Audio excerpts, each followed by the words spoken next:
So let's talk about the general matrix.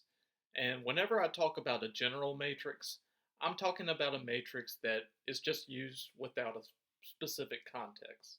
So this general matrix is going to have m rows and it's going to have n columns, where m can be any positive whole number and n can be any positive whole number. So we're looking at a matrix that's going to have m rows and n columns. And the way we're going to express all the elements is in the form aij, where I is going to be a whole number and j is going to be a whole number. So the general matrix is going to start off like this. You're going to have A11, and that simply means the A element in the first row and in the first column. And then the next is going to be A12. The 2 means we're in the second column. And then we're going to have A13. 3 stands for the third column.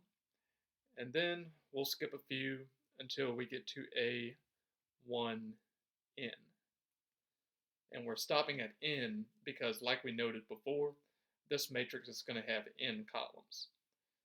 So now let's move on to the second row. We're going to have A21. We're going to have A22. A23. And then we're going to skip a few until we get to A2n. And once again, we're stopping at n because we have n columns.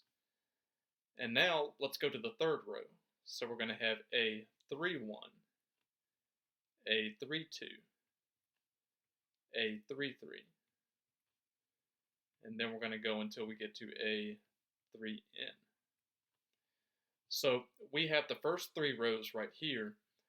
But notice we're supposed to have m rows. And since we have m rows, we're going to have to go all the way down until we get to AM1. So now this is the mth row.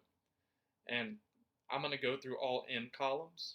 So we're going to have AM2, AM3, and then we're going to go all the way until we stop at AMN.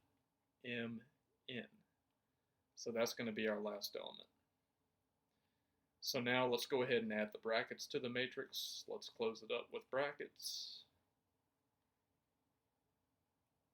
And that's it. That's the general matrix.